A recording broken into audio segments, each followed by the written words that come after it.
네, 학생 여러분 반갑습니다. 한 주일 동안 또 잘 지내셨죠?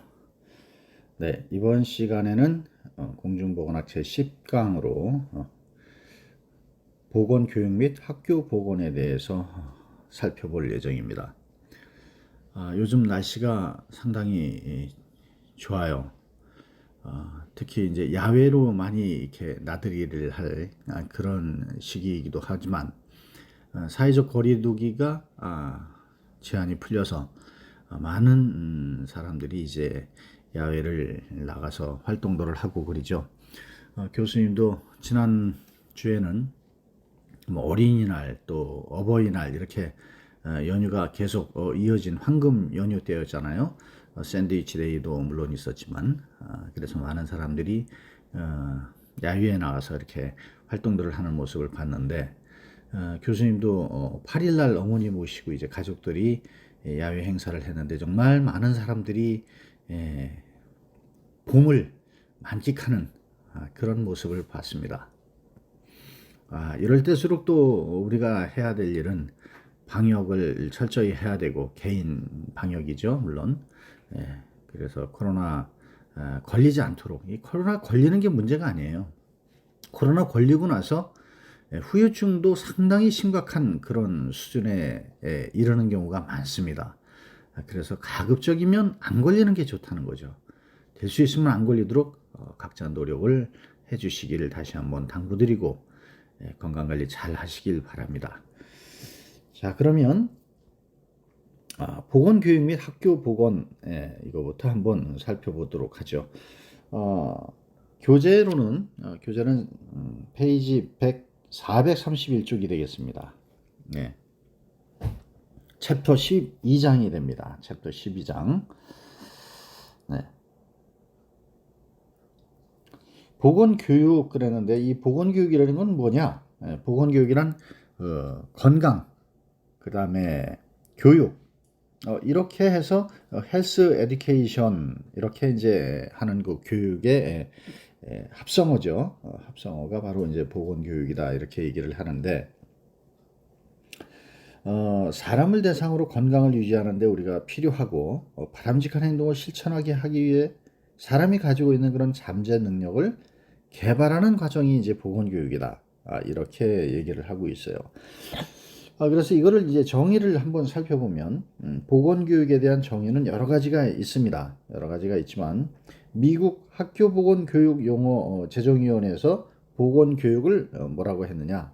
교육용어 제정위원회에서는 교육보건을 갖다가 개인 또는 집단의 건강에 관한 지식이다. 또 태도다. 또 행위다. 이런 거에 영향을 미칠 목적으로 학습 경험을 베풀어주는 과정이라고 정의를 했고요. 미네소타의 그 그라우트 교수는 건강에 관한 지식을 교육이라는 그런 그 수단을 통해서 개인 또는 지역 사회가 바람직한 건강 행위를 습관화하도록 바꿔놓는 거다. 이것이 이제 보건교육이다. 이렇게 이제 얘기를 했어요. 다시 얘기하자면 보건교육이란 개인 또는 집단의 건강에 관여하는 지식, 그 다음에 태도 및 행위에 영향을 주어서 건강한 행동 양상으로 바꿔놓는 거다. 이것이 이제 보건교육이다. 이런 개념으로 얘기를 하고 있습니다. 보건교육의 목적은 개인이나 작은 집단의 구성원으로서 자기 건강에 관해서 스스로 할 일을 수행하도록 하고 그와 같은 능력을 갖도록 돕는 것이 이제 보건교육의 목적이죠. 그리고 건강한 지역사회의 귀중한 자산이라는 것을 이제 인식시키게 하는 거. 또 보건산업의 발전을 이룩하고 이것을 활용할 수 있도록 도와주는 거. 이런 것들이 이제 보건교육의 목적이다. 이렇게 보시면 되고요. 방법은 개인 접촉 방법이 있어요. 개인적으로 이제 접촉을 통해서 보건산업 현장에서 가장 많이 이제 활용되고 있는 그런 교육 방법인데 개인 접촉 방법이다. 이런 것들은 이제 저소득층이라든가 노인층한테 이제 적합하죠. 그래서 직접 요즘은 그 가정 방문이라는 것들을 많이 해요.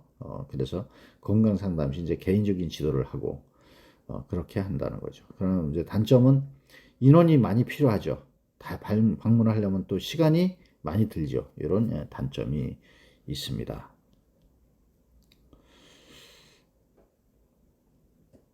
집단 접촉 방법은 강연회나 뭐 그 일방적으로 이제 의사 전달하는 그런 방법이죠. 그 집단 토론도 있고 한 1, 20명 정도 이렇게 모아놓고 해주는 거. 또 심포지엄 같은 거 있고, 전문가 2, 3명을 선정해 갖고 한 사람이 한 10 내지 15분 정도 이렇게 발표를 한 다음에 청중들과 이제 질의응답을 통해서 이제 목적에 접근하는 거고. 그다음에 이제 패널 토의라고 해갖고 4, 6명 정도 이제 전문가나 대표자들을 이제 해서 어떤 그 주제, 건강에 대한 주제 이런 것들을 정해진 시간만큼 발표하고 나서 단상에서 토론을 하는 방법, 이런 것들이 이제 패널 토의다 이렇게 보시면 됩니다. 그 다음에 이제 분단 토의라고 있고요. 집회 참가자가 많은 경우에 몇 개 이렇게 나눠서 이게 분임 토의라고 하는 것도 같은 방법이에요. 그런 다음에 분임 토의를 시킨 다음에 다시 전체를 모아서 이제 종합적으로 하는 것. 그다음에 역할극. 청중 앞에서 이제 연극을 통해 갖고 교육을 전달하는 방법. 이런 것들도 이제 또 역할 교육이 있고요. 그래서 보건 교육의 효과가 높은 이런 방법이 역할극이다. 이렇게 보시면 되겠습니다. 다음은 이제 대중 접촉 방법인데요. 대중 접촉 방법은 특정 집단이 아닌 어떤 불특정 다수의 대중을 위한 교육 방법으로 라디오나 뭐 신문, 포스터, 전시, 게시 이런 것들이 이제 대중 접촉 방법이다. 이렇게 이해를 하면 되겠어요. 보건교육 매체는 보건 교육을 어떤 목적을 도달하는 데 도움을 주는 그런 거죠. 그래서 이제 뭐 팸플렛, 그다음에 뭐 리플릿 같은 거, 또 포스터, 이런 광고지, 또 뭐 TV 뭐 이런 것들이 대중 매체를 얘기하는 거죠.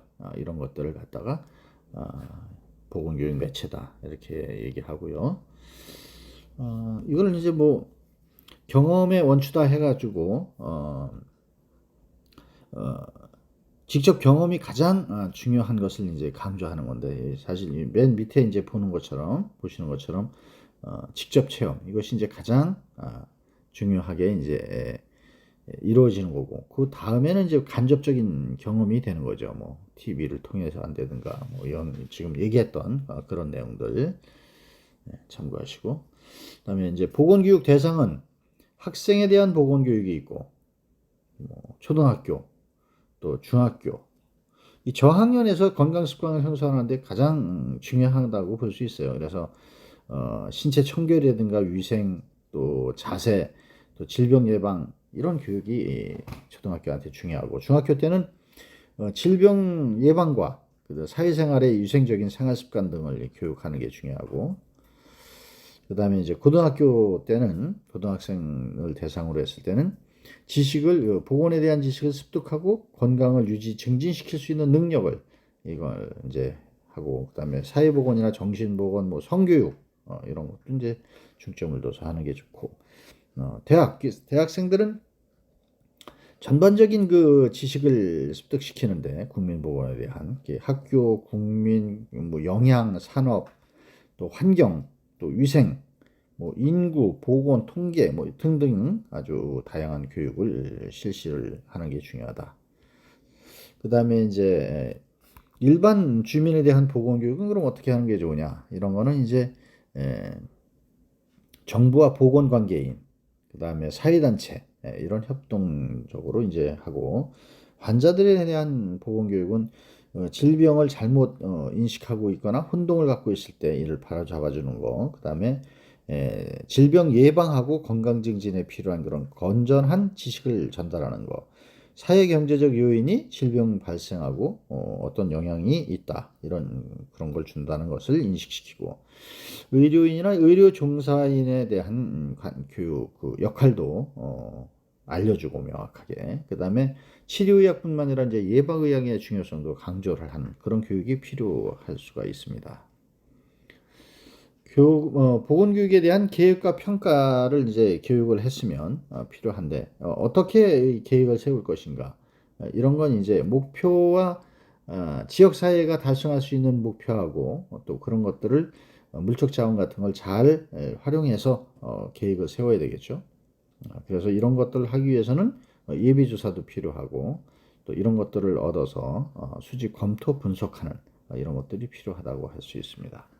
이럴 때는 이제 보건요원이라든가 기타 이제 전문가들이 참여해서 충분한 논의를 거쳐가지고 계획을 세워야 되겠죠. 평가는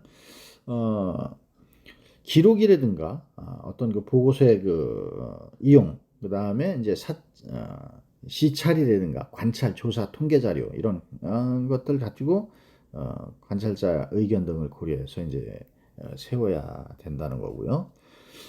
보건교육을 평가하는 그 원칙이 있는데 이 원칙은 평가라는 거는 명확한 그 목표 하에 명확한 기준을 제시해서 이걸 계속적으로 실시를 해가지고 평가하는 것이 올바르고 평가는 객관적으로 하는 것이 좋고 장점과 단점을 분명히 지적해야 되고 또 세 번째로는 평가에 관련된 사람들 또 사업에 참여한 사람 기타 평가의 영향을 받는 사람들에 의해서 만들어져야 된다.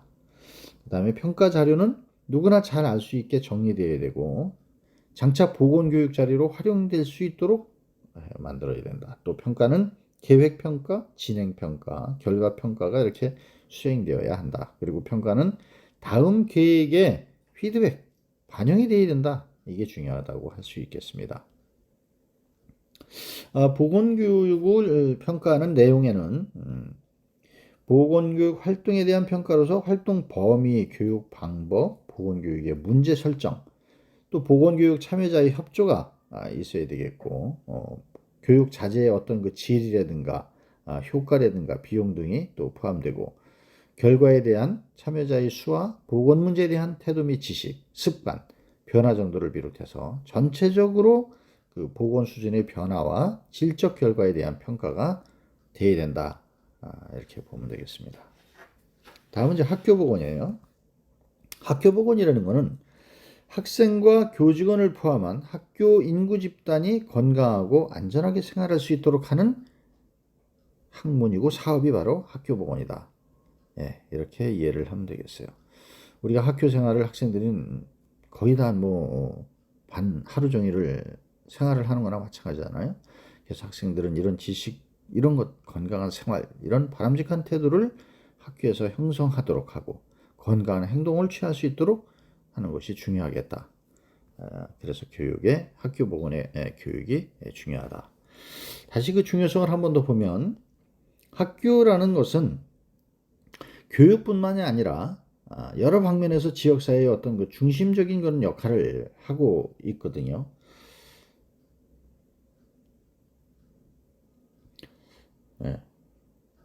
그 다음에 학교 인구는 지역사회 총인구의 뭐 4분의 1이나 되는 큰 집단이란 말이에요. 그 다음에 학생들은 보건교육 대상으로서 가장 교육하기도 좋고 능률적이고 교육을 받지 못한 학부형한테까지 건강 지식이나 정보를 간접적으로 전달이 된단 말이죠.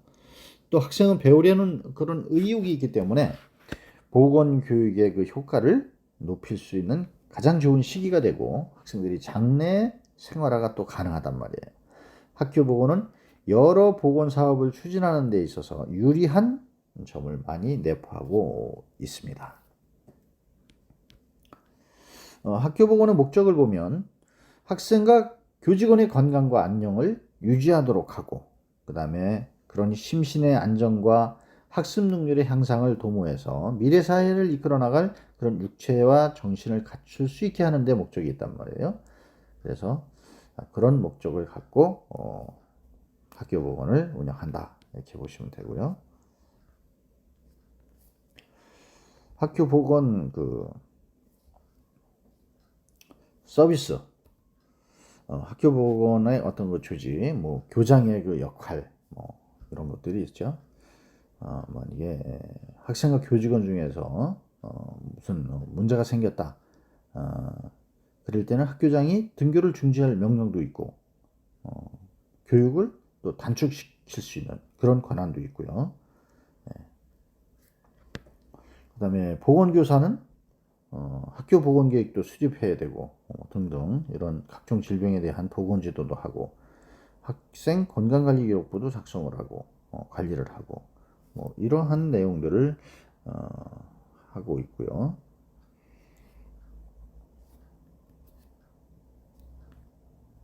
참고로 보시고요.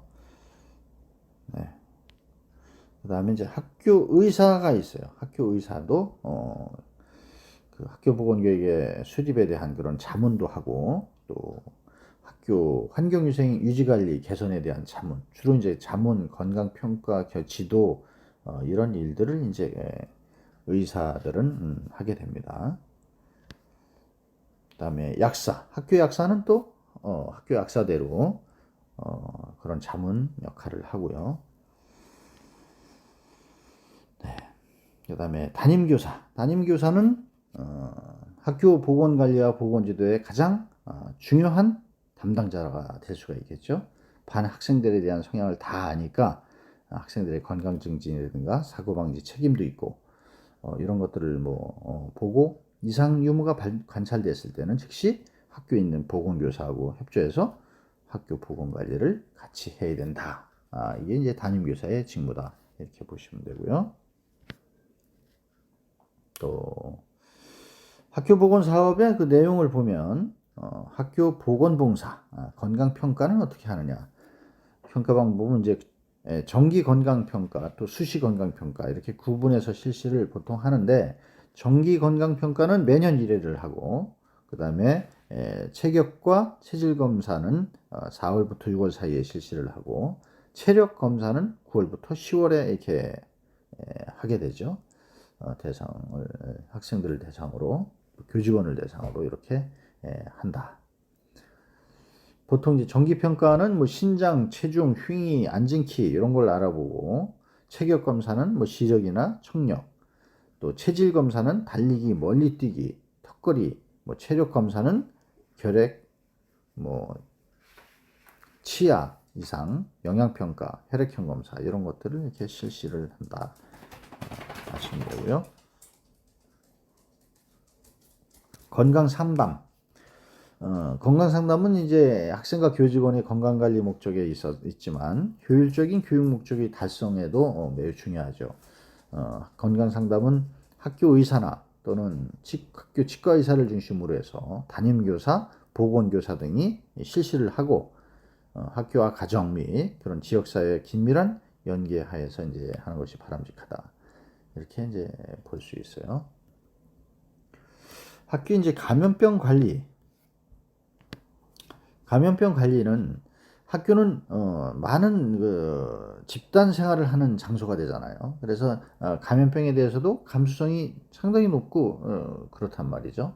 감염병 발생에 아주 주의를 해야 되는 데가 학교예요. 그래서 여러분들도 지금 코로나19 이 감염병 때문에 대면 수업을 가급적이면 자제하고 이렇게 온라인 수업을 하고 있는 거잖아요. 지금 거의 1, 2학년은 실습이 없기 때문에 다 온라인 수업 위주로 이렇게 진행을 하고 있고요. 여러분들처럼 이제 3학년인 경우에는 이론 과목이 난 이제 온라인 수업을 하고 실습 과목들은 대면 수업을 하는 이런 지금 교육 방법을 지금 운영하고 있잖아요. 학교 감염병 관리는 감염병 예방법 그리고 결핵 예방법, 기생충 예방법 등 이런 그 근거가 있어요. 이 법에 의해서 그 근거로 질병들을 중심적으로 법이 규정한 내용을 충실히 이행하는 것이 중요하다고 하겠습니다. 다음은 이제 구강보건인데요. 구강보건은 치과에 대한 거죠. 구강보건은 이제 학령기 아동의 건강관리가 굉장히 중요하거든요. 그래서 초등학교 아동들, 뭐 6세 유치, 충치 이런 거 상당히 많이 있으니까 이런 관리를 해주는 것이 이제 중요하다고 할 수가 있죠. 그다음에 응급처치 안전사고 관리, 건강 관리, 이제 학교에서 일어나는 그 응급 환자라든가 사고 처치 이런 것들이 이제 학교 책임이 되잖아요. 학교에서 일어나는 일들은. 네, 그래서 어떤 이런 안전사고라든가 응급 환자가 발생됐을 때는 응급 처치하는 방법을 대책을 강구해야 되는 매뉴얼이 이제 필요하다 이렇게 볼 수가 있죠. 그래서 응급 처치에 관해서 교직원은 누구나 응급 처치 요령을 숙지하도록 교육이 돼야 되고요. 학부모와 연락망을 이제 취해서 확보해 놔가지고 병원으로 즉시 문제가 있을 때 후송할 수 있는 이런 대책 마련, 또 구급 비상약품 비치 이런 것들이 이제 중요하다고 하겠습니다. 다음은 이제 교직원의 건강관리인데요. 교직원은 정신적 불안정이나 감염병에 이완돼서는 안 되죠. 교직원이 그러면 안 돼요. 그래서 교직원은 항상 건강을 유지해 가지고 학생의 건강 교육이라든가 건강 보호에 도움을 주는 이런 것들이 중요해요. 그래서 신규 교사 신규 채용 시에는 엄격한 건강 검진을 실시를 하죠. 그런 다음에 채용이 됩니다. 그리고 취임 후에는 물론 이제 매년 정기 검사로 정기적인 그런 건강 진단을 실시해서 감염병에 이제 만약에 감염됐다 그런 사람들은 이제 교직원들은 휴직이나 이런 적절한 조치를 또 취해야 되죠. 학교 보건 교육은 건강 생활에 필요한 식사, 수면, 운동, 의복 등에 대한 습관과 태도를 이제 육성시키고 또 안전 생활을 실천하게 하고 그다음에 감염병 예방 생활을 실천할 수 있는 습관과 태도를 육성시키고 가족의 건강에 대한 이해와 지식도 전달을 하고 또 가정과 사회의 건강 상태 개선에 협력하는 태도를 또 육성을 시키는 이런 것이 이제 학교 보건 교육이라고 할 수 있겠습니다. 학교에서 이제 급식을 하잖아요. 급식을 하는데 우리나라 학교 급식은 상당히 많이 변화가 됐어요. 우리나라 학교 급식 제도가 1953년도에 유니세프 국제아동긴급 기금이라고 하죠. 전쟁으로 인한 결식아동 돕기를 위해서 구호급식을 목적으로 3년간 실시한 것이 이제 처음 실시하게 된 계기가 된 거예요. 우리나라 이제 1950년도에 6.25 전쟁이 일어났잖아요. 네. 그래서 요 전쟁이 끝나고 결식아동이 많고 그런 상황이 되니까 국제아동긴급기금에서 구호 목적으로 이제 급식을 했다는 거죠. 그 후 이제 1966년까지는 케어라는 세계 민간 구호 협회가 구호 급식을 또 했고 66년 7월부터는 USAID 미국 국제개발처가 또 했고 이렇게 이제 외국 원조를 많이 받아들여서 구호 급식을 했어요. 그래서 72년도까지 했는데 73년도부터 정부와 학부모의 힘에 의해서 이제 우리나라가 이제 자립급식 시대로 이제 전환을 하게 된 거죠. 그래서 1990년도에는 학교 급식 인구를 점차 확대해 가지고 2000년도에 들어와서 대부분의 학교에서는 급식이 이루어지는 그런 이제 실정이 됐죠. 그러나 아직도 이제 개인 위생이나 조리, 급식 방법 이런 것들이 이제 문제점이 있긴 있어요. 그래서 식중독이나 이런 게 발생하지 않도록 하는 것이 이제 큰 과제다. 이렇게 이해하시면 되겠습니다. 학교 급식을 하는 이유는 뭐냐? 일상생활의 식사에 대해서 올바른 식생활 습관과 식생활에 대한 예절 교육이 중요하죠. 그 다음에 원만한 학교 생활과 사회성을 양성시키는 거고 질서의식이라든가 협동정신도 함양이 되고 또 성장기 어린이 발육과 심신의 발달 및 건강 증진 이런 것도 이제 중요하죠. 그 다음에 편식 이런 것도 이제 좀 예방이 되고 결핍 같은 것도요. 학교 환경위생은 학생들은 대부분의 시간을 학교에서 보내기 때문에 환경이 학생들이 미치는 영향은 상당히 커요. 그래서 교육 효과를 보다 효율적으로 하기 위해서는 학교 생활을 건전하고 안전하게 지낼 수 있는 그런 생활 환경이 필요하다. 이렇게 보고요. 환경 위생 및 식품 위생의 유지 관리를 위해서는 시행규칙 제3조에 있는데 학교보건법에 있어요. 학교장이 그런 것들을 유지해야 되고 교사가 환경위생 및 식품위생에 관한 기준들을 이렇게 해야 된다 하는 내용들이 시행규칙 제3조에 있으니까 이런 것들은 한번 자세히 읽어 보시기 바랍니다. 여기까지요. 환기, 채광, 조명, 온습도에 대한 조절, 기준 이런 것들도 이제 법에 의해서 이렇게 시행을 하고 있다라는 것을 한번 살펴보시기 바랍니다. 채광도 있고요. 직사광선을 포함하지 않는 아니하는 천광경에 의해서 5개 수평조와 실내 조도와의 비교가 평균 5% 이상으로 해야 된다. 이런 이제 법적인 그런 조건을 갖추도록 이렇게 돼 있다는 것을 아시고요. 조도도 인공조명은 300룩스 이상 되도록 해야 되고, 그 다음에 생활 실내 온도 습도 같은 경우는 18도 이상 28도 이하로 유지를 하고, 그 다음에 난방 온도는 18 내지 20도, 냉방 온도는 26 내지 28도 이하로 이렇게 이제 규정을 해놨습니다. 네, 지금까지 보건교육 및 학교 보건에 대해서 살펴봤습니다. 자세한 내용들은 교재에 또 수록되어 있으니까 그런 부분들은 좀 더 학생들 여러분들께서 살펴보시기를 바랍니다. 자, 1교시 수업을 마치겠습니다. 수고하셨습니다. 2교시 때 또 뵙겠습니다. 잠시 쉬었다가 2교시 때 뵙겠습니다. 수고하셨습니다.